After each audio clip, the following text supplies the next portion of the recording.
This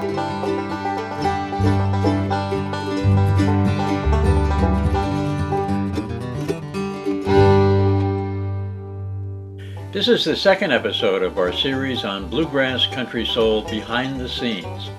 And this time we're going to look at some of the work that John Dildine did for the film. And he was the sound guy. And John had a long history of recording folk music and live concerts and radio shows.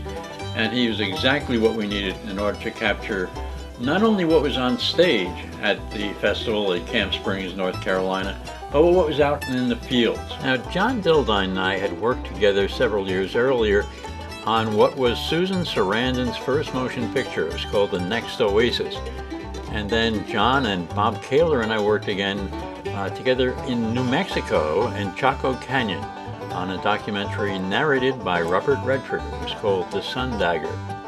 John came down to Camp Springs eager to work on this film because he loved bluegrass music.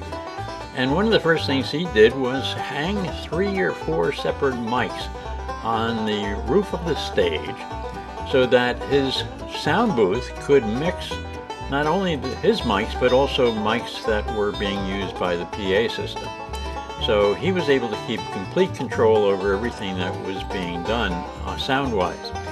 Now his deck was also a portable one so that he was able to go out into the field and record whatever we needed to do, whether it was an interview with Carlton Haney or jamming sessions out in the field.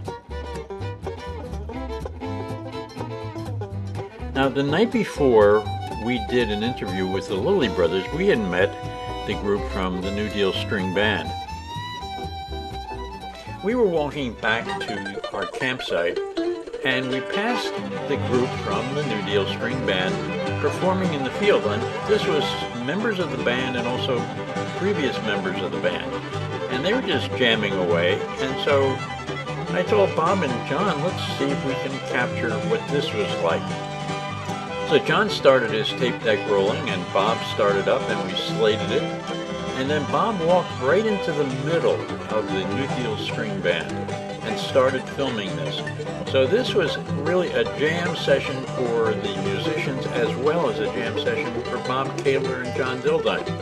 Because as John was following the music, Bob followed John's lead and was able to pan and capture the different things that were going on. And again, handheld all the way. But as we had believed from the very start, the best way to record and film this kind of acoustical bluegrass music was to get in as close as possible, and you can't get much closer than Bob did here with the bass. And this was bass was being played by Robert Quail White, and Quail was a great help to us on the film.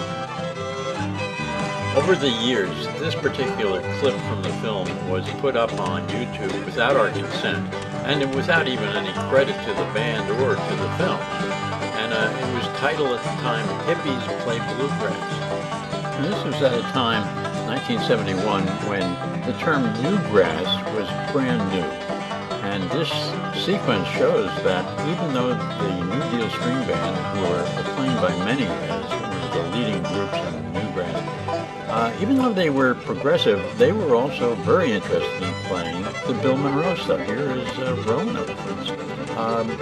All of this, again, in one long take. And part of the cinema verite theory of film is that you don't cut unless there's something that you need to cut to. Let the scene play out in total without cutting away to things that are just for the sake of cutting.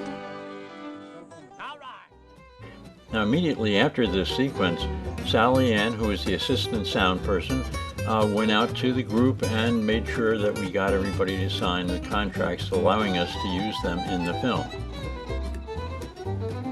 So special thanks to John Dildine for helping us preserve this important part of bluegrass history.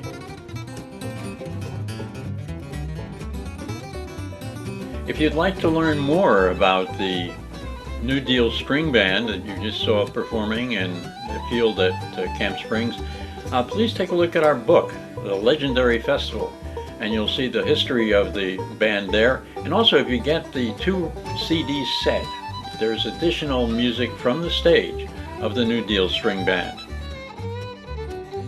Check back with us for episode 3, when we will take a look at Carlton Haney, Ralph Stanley, and the Clinch Mountain Boys. So until then, I hope you can tell your friends about our restored version of Bluegrass Country Soul and our box set. Ask them to visit our website, bluegrasscountrysoul.com. See you next time.